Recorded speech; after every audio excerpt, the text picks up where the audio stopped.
Bom dia, boa tarde, boa noite. Bem-vindos todos a mais um vídeo diretamente aqui da nave mãe, mesa da Setting Capital no Rio de Janeiro. Escritórios em Cuiabá, em outros lugares do Brasil e do mundo, num futuro muito breve. E aquele escritóriozinho em Marte, quem sabe eu quero aquela mesa. Mas vamos lá. A gente está aqui hoje para o primeiro vídeo do relatório mês afora, mês adentro, né, passando um pouco da imagem do que aconteceu no mês passado, que já começou um pouco nesse mês, o que podemos esperar para os próximos 30 dias. Muita coisa no ar, mas vamos que vamos. Lá fora a gente teve o Fed mantendo a taxa de juros. Diferença dessa vez é que, em vez do Powell, o presidente do Fed, né, seu grande vocal do Fed, na verdade a gente viu muito mais diretores falando que o trabalho não estava feito, que isso, que aquilo outro.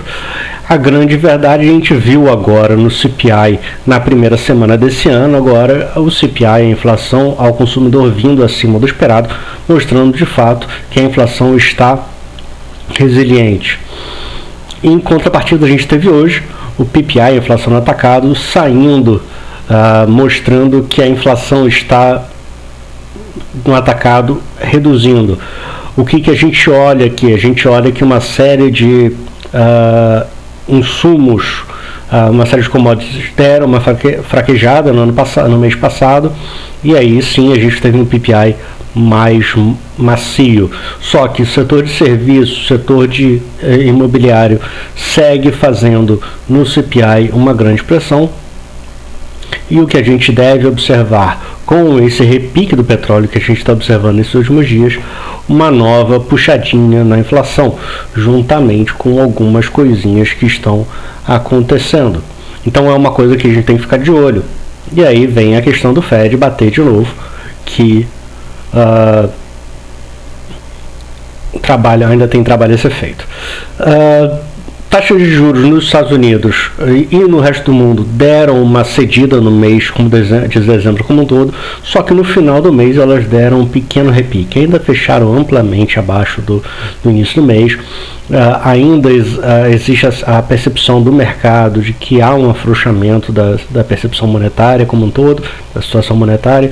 Então cabe agora aos bancos centrais medirem se o afrouxamento monetário de fato, porque está acontecendo no mercado, pela percepção do mercado, né, não por parte de atividade dos bancos centrais, se isso é saudável ou não, se os bancos centrais vão ter que agir diretamente para reaver essa situação, reaver as rédeas dessa situação e apertar ainda mais a questão da liquidez e tudo mais do mercado financeiro.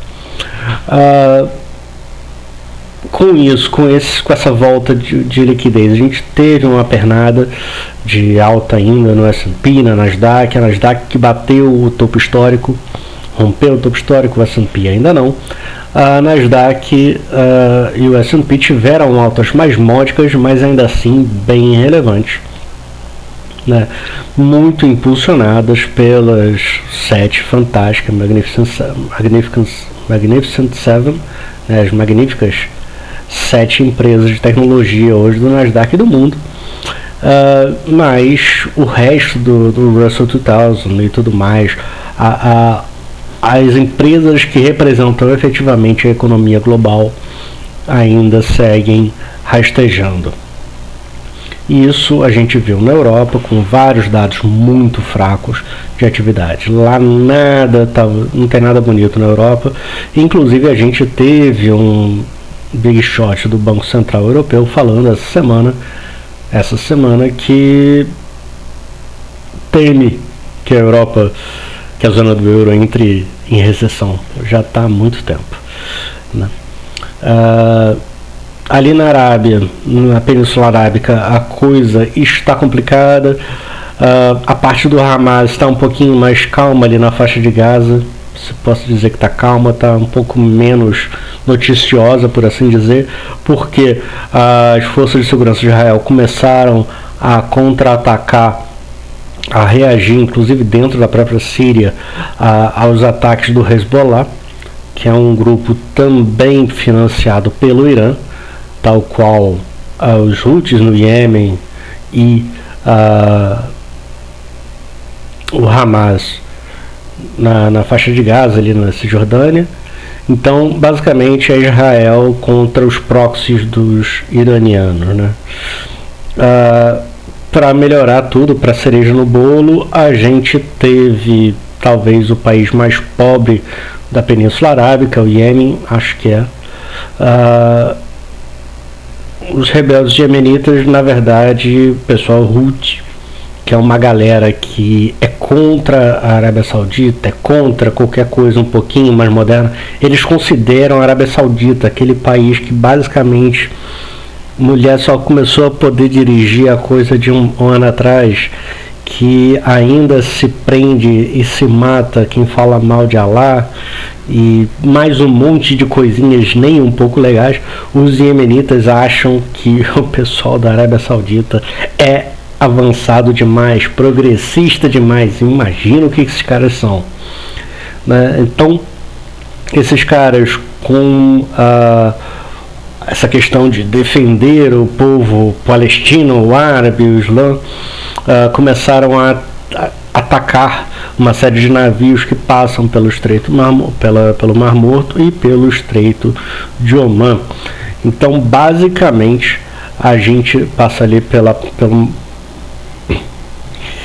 por toda o Iêmen, é aquela parte de baixo toda a Península Arábica. Então toda aquela bundinha, digamos assim, ali embaixo fica exposto a esse povo. E os caras, ao contrário dos piratas somalianos que atacavam os navios para pedir resgate, os iemenitas, eles na verdade mandam mísseis. Eles querem destruir a coisa, eles não querem dinheiro, eles querem caos. É basicamente o que esse povo prega. Mas enfim, e aí com isso, ontem e hoje, os Estados Unidos, o Reino Unido e algumas outras forças mais lideradas pelos Estados Unidos e pelo Reino Unido começaram a atacar dentro do Iêmen resistências Houthis. E isso está dando uma confusão. Hoje de madrugada o petróleo chegou a subir 4,5%, está agora na casa de 1,5% de alta, bem mais macio, mas com algumas coisas ainda com medo. Na China a gente teve de novo deflação, né? Coisa que a gente tem como sintoma de uma economia ridiculamente frágil, que não há muito o que discutir, e isso acontecendo, isso rolando durante mais tempo. O que a gente vai ter de resultado final, na verdade, é uma característica de uma economia em recessão, né? A gente só teve deflação em 2000, 2001, quando a gente teve o final da década de 90, um caos no mundo em desenvolvimento. A China ainda não era a China, digamos assim, não em termos econômicos, e o Sudeste Asiático basicamente estava abraçado no capeta. A Rússia tinha dado o segundo calote, a Argentina tinha dado o primeiro calote 1 ou 2 anos antes. Então, quando veio a bolha da Nasdaq, teve uma crise global alavancada pela crise do LTCM, que foi em 99, junto com Rússia, com Vietnã, com Coreia do Sul, com Tailândia, com Taiwan e por aí vai. E aí o mundo deu uma esfriada e a China deu uma emburacada. E aí ela teve deflação. Lembrando sempre que desinflação é preços subindo menos, né? Estava subindo assim e agora está subindo assim. Deflação, o preço está caindo, está emburacando. E é o segundo, tivemos em dezembro o segundo mês de deflação, agora em janeiro tivemos o terceiro, a confirmação do terceiro, e a gente só tem isso em crises econômicas globais, tá? As últimas vezes que aconteceram. Então é razoável crer que alguma coisa não está tão certa assim. Aqui dentro,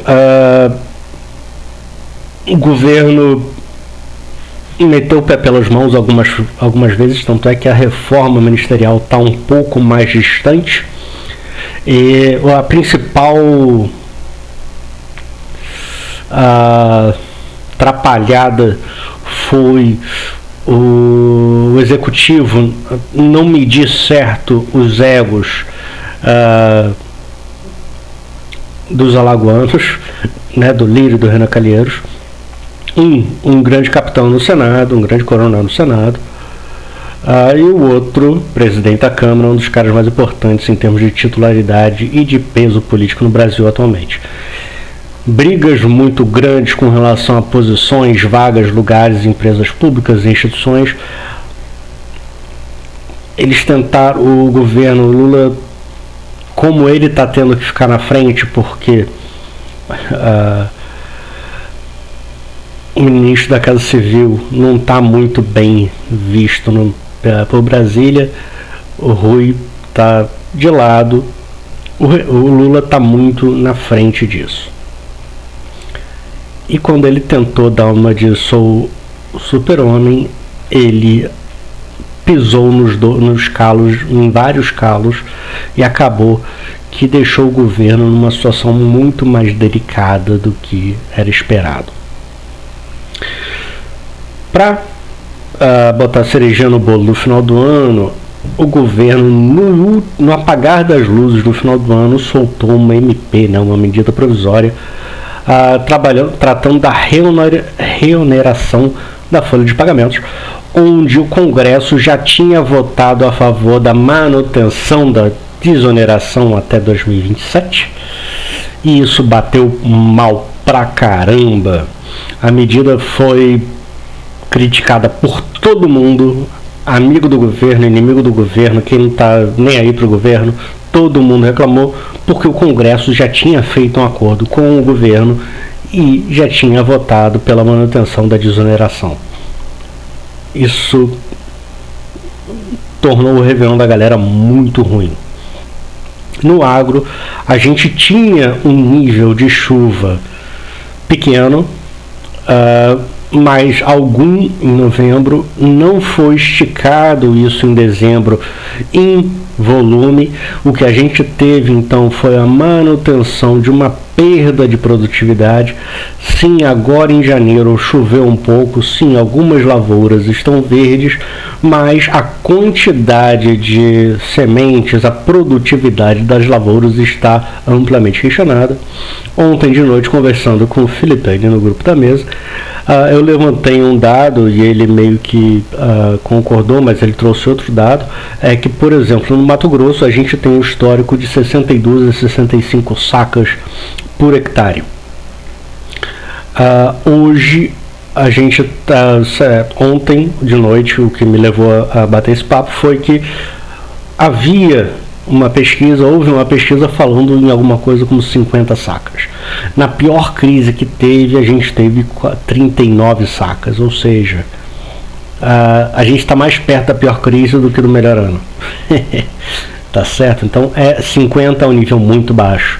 Não é um nível de ai meu Deus, acabou, mas é um nível muito baixo. E ainda assim a gente está no momento que custos, essa safra ainda foi plantada com custos relativamente elevados e as receitas estão muito baixas porque o preço da soja, do milho e do trigo ainda estão caindo. Então a galera plantou caro, está colhendo menos do que pretendia e vai receber menos em cima de uma base menor. É um cenário complicado demais.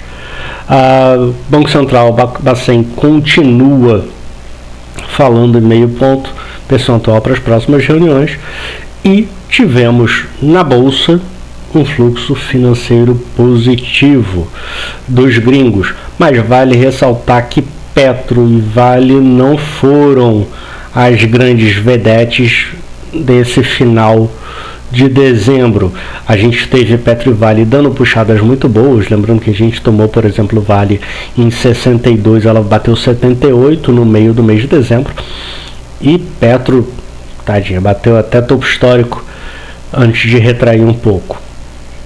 Mas nos idos do mês tudo isso deu uma reforçada, e agora em janeiro a Vale está sensivelmente fraca e Petro está meio barro, meio tijolo, né? E aquilo que a gente falou na última reunião presencial, eu falei bastante da questão do fechamento da curva de juros, da questão dos impactos positivos eventuais do preço do minério de ferro, das expansões chinesas e tudo mais, e falei claramente que a gente entendia que a melhor ação para pegar essa pancada, essa puxada, seria a CSN. E quando a gente falou isso, quando a gente recomendou na casa de R$12, R$12,10, e no final do ano essa ação estava próxima aos R$19,50, o que deu alguma coisa como mais de 60% de alta em um mês e meio. Not so bad, nem um pouco ruim. Agradeço imensamente, em nome da mesa, a confiança de vocês que tomaram esse trade. O Matheusinho estava até outro dia aqui falando, pô, não, porque a gente comprou CEMIG barato, ganhou 40%. Ele mesmo estava confundindo. CEMIG a gente ganhou bem, deu uma pancadinha de seus 12%, 13%, mas CSN de fato foi a pancada, né, que a gente ganhou aí um volume altíssimo, né, de rentabilidade. E aqui dentro, o que a gente tem esse mês, perdão, lá fora? Vamos esperar novos passos da China, porque a coisa lá tá muito ruim ainda.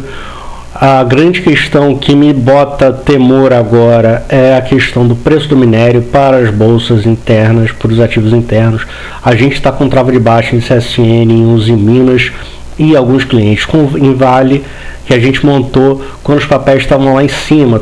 Estamos chegando já perto do 0 a 0, já botando todo o dinheiro no bolso, cumprindo a meta da trava de baixa. Na inflação na Europa deu uma queda boa, mas começou a repicar, né? Isso vem tanto da questão sazonal do inverno, que traz um aumento de custos de tudo, porque tudo fica mais difícil no inverno, bem como os primeiros impactos da questão dos royalties lá, que a gente já conversou antes. Tá? Nos Estados Unidos, a grande coisa que se fala muito é que a economia está forte. Então a gente teve um CPI forte, amplamente acima do esperado em basicamente todas as áreas, em todos os núcleos, né, todos os componentes, melhor falando. E tivemos um relatório de empregos que mostrou um aumento grande dos empregos. E aí eu botei o link no negócio, no relatório, eu fiz um vídeo explicando o problema dos dados de trabalho, né, que basicamente foi um relatório onde mostra um volume grande de pessoas, um volume cada vez maior, incremental, de pessoas tendo 2 empregos ou mais, e uma transferência de empregos que pagam bem para empregos que pagam mal, diretamente visuais isso na questão de lazer, de hospitalidade, que eles chamam, né, que é a parte de hotéis, a parte de asilo e outras coisas, que são coisas que pagam mal as pessoas. E isso a gente acaba tendo um deslocamento de uma economia onde você gera poucos empregos ou tem até decréscimo de vagas boas, e você tem um aumento de vagas ruins. A leitura só do número cheio fala, porra, não tá bombando. Não tá bombando, tá uma merda. A gente está criando um emprego ruim. E isso gera uma falsa percepção das autoridades de que está tudo certo, está tudo bem. E o problema disso é que eventualmente essa galera, como a gente já teve, a gente está agora com o nível mais alto da história de calote em cartão de crédito, a gente está com o maior nível de dívida em cartão de crédito, a gente está com o maior nível de calote em carros a gente está num nível alto de calotes em hipotecas, não tem nada bom. Não tem nada bom. E hoje a gente tem o menor nível de poupança da história nos Estados Unidos. Ponto. Não tá bom. Tá? Tivemos altas novembro e dezembro, e aqui começamos esse ano já fraquejando, né, com a realização de lucros, e aí veio o CPI forte, como já falei, veio a questão dos RUTs e tudo mais. Isso tudo está mais atrapalhando do que ajudando, né? Aqui dentro, a inflação de novo voltou a subir, o IPCA de novo começou a bater para cima. Pessoal botando culpa nos alimentos e tudo mais, mas se a gente olhar, só não teve inflação, só não subiu a parte dos preços administrados e exatamente a parte de combustíveis, aquela que o governo abaixou forçosamente o diesel, porque vai subir agora em janeiro para compensar o ICMS. Então ele baixou em dezembro porque vai aumentar. Ele abaixou o que vai subir de ICMS em janeiro, que já subiu. Então é esperado que, se o resto continuar subindo, a inflação desse mês vai ser ainda mais forte, porque a gente vai ter uma alta dos administrados também. Tá? O governo já começa a pensar o que fazer com eventuais déficits maiores, né? A gente de início tinha a questão do déficit zero, arcabouço fiscal, já botando déficit zero esse ano, 2024, e eles vão lutar, mas como não lutaram em nenhuma ótica a redução dos custos, das despesas, o governo não tem custo, tem despesa, porque custo é algo produtivo, despesa é coisa não produtiva. Essa é a discrepância, é a diferença contábil. Então, quando a gente fala que o governo tem despesas, está sendo muito claro isso. Voltando, o governo não reduziu despesa, então está querendo buscar novas formas de aumentar a receita, não está conseguindo, a economia está patinando, a arrecadação está menor e a coisa não está indo, então ele está começando a querer aceitar cenários com déficit maior do que o teto que eles anunciaram, que ia ficar na casa de 100, se tudo der certo. Já podemos falar em 120, 130. Tá? O Senado está funcionando, mas a Câmara está muito lerda, porque as brigas por vagas estão muito, muito intensas. O governo não conseguiu resolver nada no final do ano passado, agora está tendo que correr atrás, tanto é que ainda não tivemos a famigerada reforma ministerial. Tá? Estou contando com ela. Estou posicionado para ela. Aqui no Brasil as bolsas também deram uma relaxada e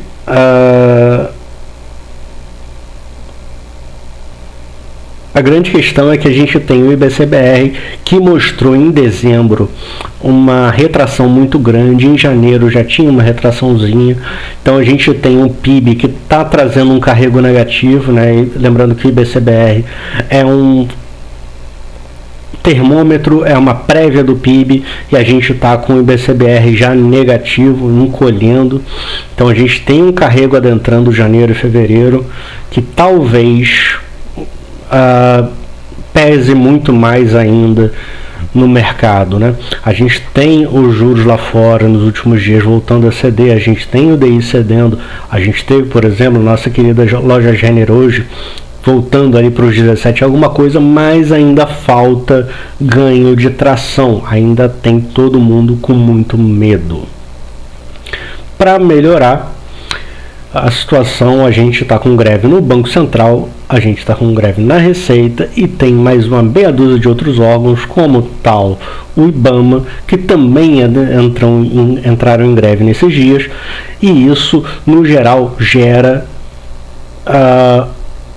atraso em tudo. Não que esse pessoal já fosse muito expedito, mas acaba piorando a situação. No Banco Central, tudo continua funcionando, todo mundo, você continua fazendo Pix, não tem problema, isso não pode parar. O que para? as pesquisas param, ou as pesquisas entram em operação padrão. Então, relatório Focus da segunda-feira vai sair numa quarta-feira de tarde, que o estagiário vai subir. O IBCBR, vão esquecer de subir para a nuvem, e por aí vai. A gente então passa a ter uma dificuldade maior em receber informações. Tivemos o ex-ministro da Justiça levado ao STF, né, o Dino, e o ex-ministro do STF, Lewandowski, levado ao ministro da Justiça.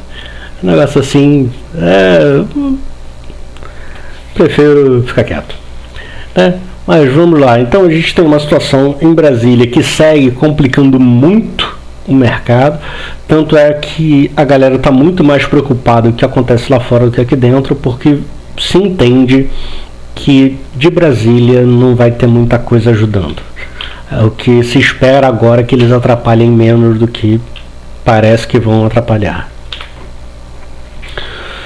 Mês passado o Ibov subiu 5,38, lembrando que anteriormente tinha subido quase 9. O S&P subindo 4,42. O IFIX, aí sim, a gente pega mês passado, nossos imobiliários deram uma série de pancadinhas incríveis. O dólar cedeu um pouco, o euro ficou praticamente estável. E o nosso CDI fechou acumulado em 13,04, né? Não conseguindo nem fechar 0,90 no mês. Então aquela coisa, 1% já não tem mais. Muita gente migrando para créditos privados. Reforço aqui, enquanto na última reunião eu falei, vamos entrar em CSN. Reforço aqui cuidado com os fiagros, tá, gente? Cuidado com os CRAs, cuidado com esse tipo de coisa. Existem riscos aí que a gente não entende muito bem, que podem estressar muito. Por exemplo, a gente pode ter, depois de 2 super safras de milho, depois de excesso de produção e baixa no preço, é razoável crer que para os próximos 2 anos o milho vai voltar a subir, porque o pessoal que plantou ano passado e esse ano, safra e safrinha, não vai querer plantar no terceiro. Cansou de perder dinheiro ou quebrou. Então, existe uma ciclicalidade, é um negócio cíclico, ciclicalidade, enfim, é um negócio cíclico que deve manter-se, trazer uma necessidade de atenção maior, e alguns CRAs podem e devem estressar nos próximos semanas e meses, então muito cuidado, tá certo? Aqui a nossa página de ativos, rentabilidade no ano, a bolsa foi a melhor rentabilidade, logo seguida do S&P em reais, depois o S&P em dólar, e aí a gente tem os índices. O próprio dólar teve uma rentabilidade boa, né?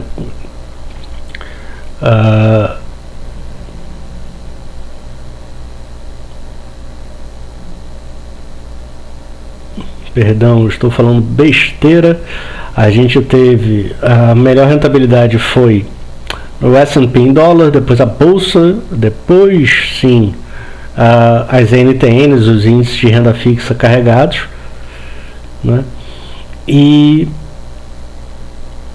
o CDI logo depois. O dólar teve uma taxa negativa, teve uma boa volatilidade para o tamanho da taxa dele, e a poupança não precisa nem conversar, né? Então o melhor investimento do ano passado foi investir na bolsa americana em dólar. A bolsa em reais, americana em reais, teve um resultado negativo porque o dólar cedeu.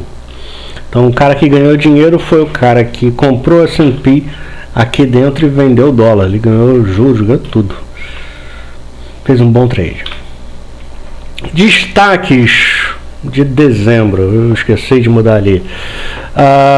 A gente encerrou o nosso CEMIG elétrico com médias de 5,9, entre 5,9, esse foi o pior, né?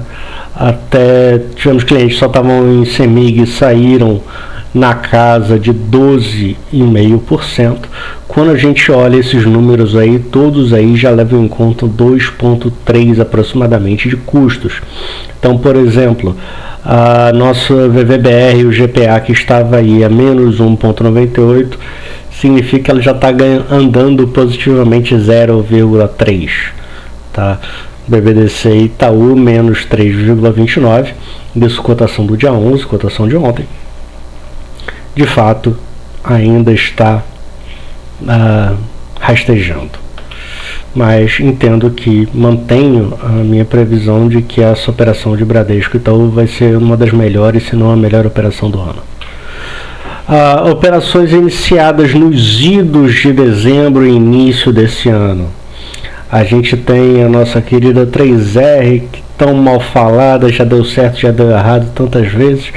Mais uma vez dando certo. Já estamos aí acumulando, chegamos hoje a bater 12% de alta nesse long short. A gente está comprado na 3R e vendido em BOVA. Expectativa minha é que a 3R siga numa alta. É claro que correções acontecerão no caminho, mas eu vejo ela indo de fato para os 36, 37. Mas antes disso, para essa galera que entrou nesse long short, zeraremos antes. Entramos também num trade defensivo, comprando Ambev e vendendo BOVA.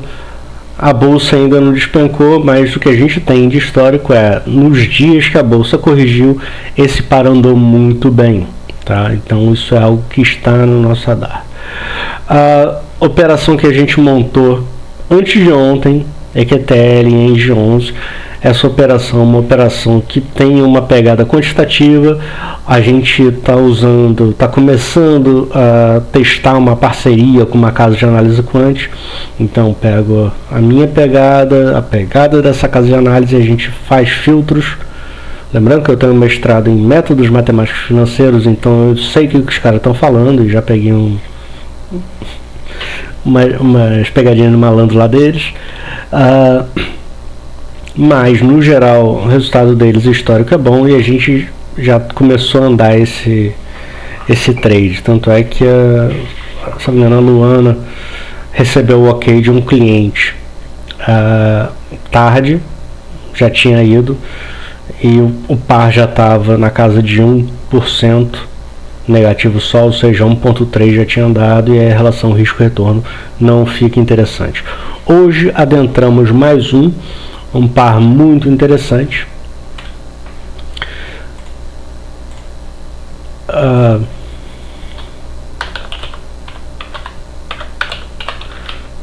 O Gerdau 3 contra Gerdau 4.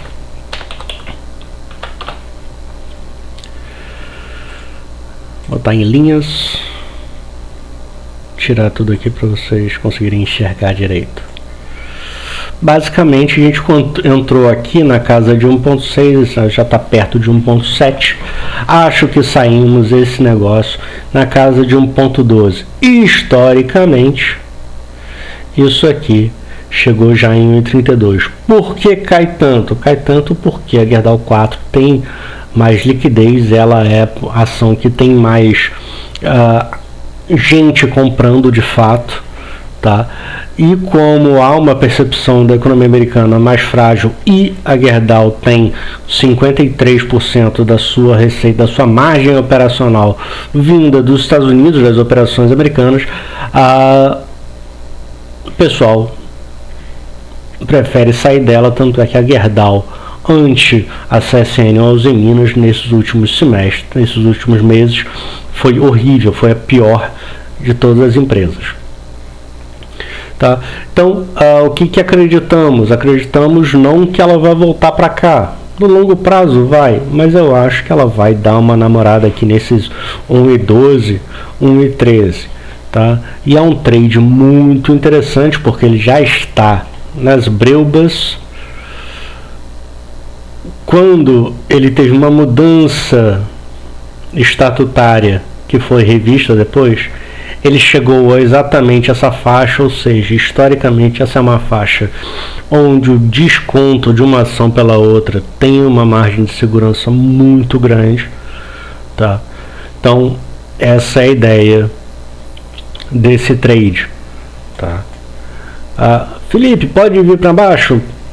Milagres, caos pode acontecer. É provável? Nem tanto. A gente está falando da mesma empresa. São as duas ações da mesma empresa. No mesmo setor, no mesmo grupo. É a mesma empresa.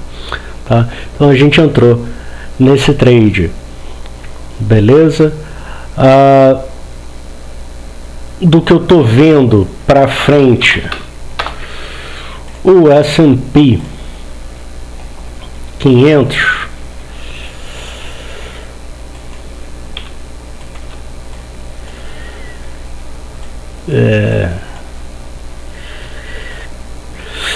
fez aqui o mesmo movimento que ele fez aqui. Ele fez esse saltinho aqui, fez esse saltinho. Isso para mim é um topo duplo.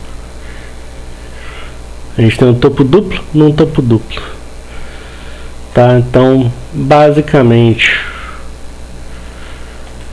a gente veio aqui, tô no log, e isso vem quicando. Temo que a gente vai vir pelos próximos meses fazer alguma coisa muito próxima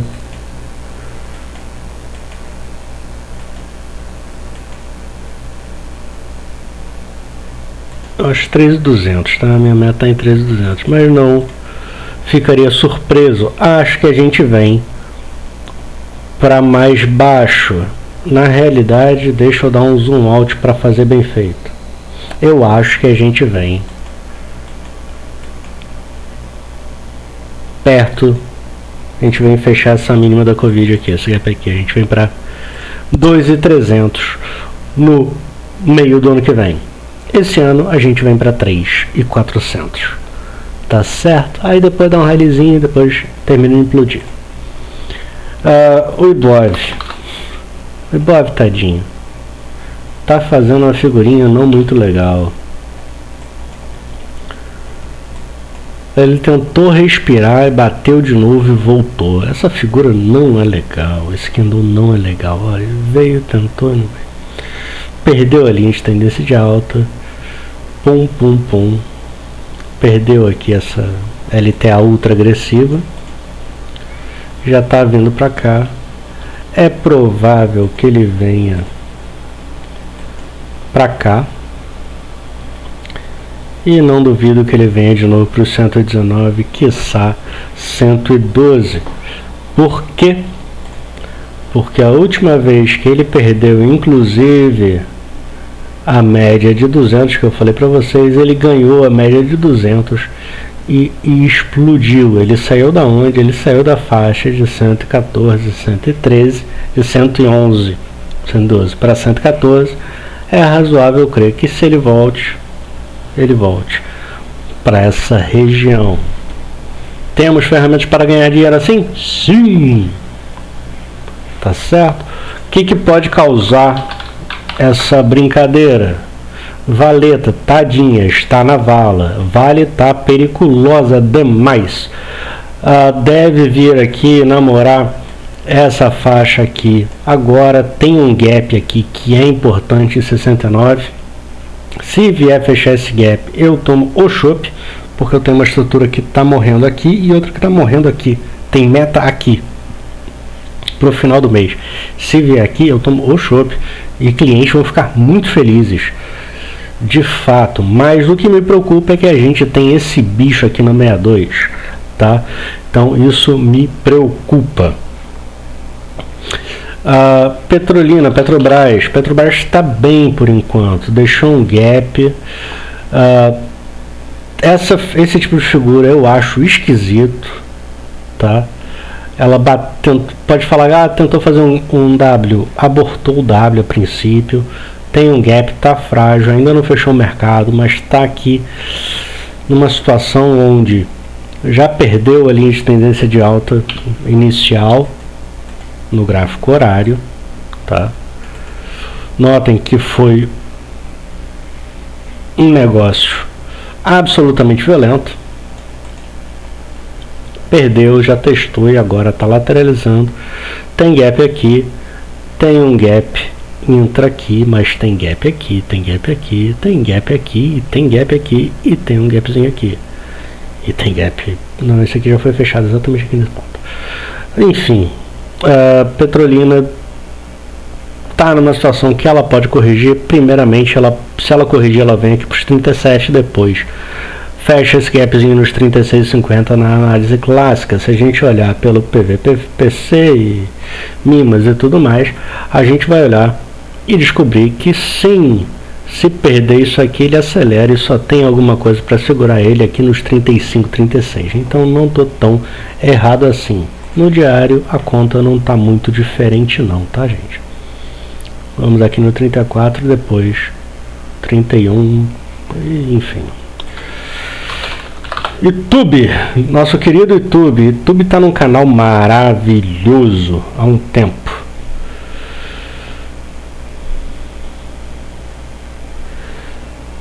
Está nesse topo.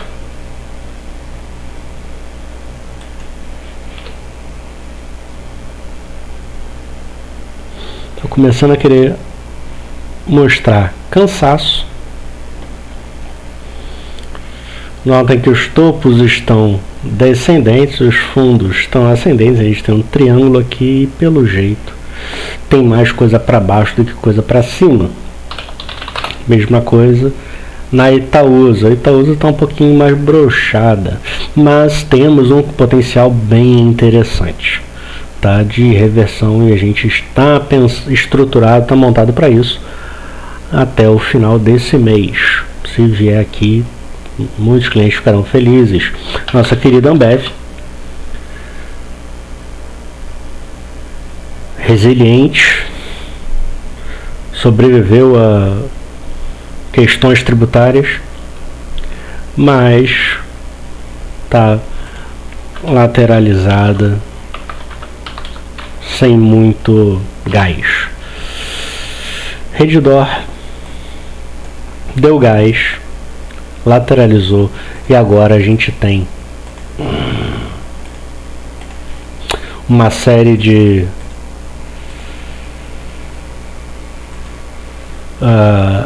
bancos falando, comentando diretamente, falando o seguinte: olha, não sei se vai ser o melhor cenário para Redditor esse ano, será que já foi muito, como é que tá, como é que não tá. Então temos essa dúvida. Acho que é um papel que pode ceder um pouco mais. Beleza? É isso, gente. Tava sozinho, abandonado aqui na mesa. Decidi fazer um vídeo um pouco mais extenso para ser mais completo. É isso. O grande acontecimento desse ano foram os ETFs da Bitcoin. Foram anunciados, lançaram ontem, e desde que lançaram não teve um bom momento. Estamos aqui, ainda estamos bem alto, né? Está num ponto bem elevado, chegou aqui última vez, está acima da média de 200, mas já está abaixo do pivô. Então tá um negócio aqui que eu acho que ele vai estar num bom ponto de compra aqui. Aqui eu compro. Aqui eu boto meu dinheirinho e compro. Mas enfim, veremos. O futuro a Deus pertence. E com isso, agradeço a atenção. Se alguém está até agora aqui acompanhando esse vídeo, deixa aqui no comentário e fala: eu tô, só para eu saber. Mas é isso, galera. Valeu. Bom final de semana. Temos um mês extremamente interessante pela frente. E se Deus quiser vai dar tudo certo. Abraços.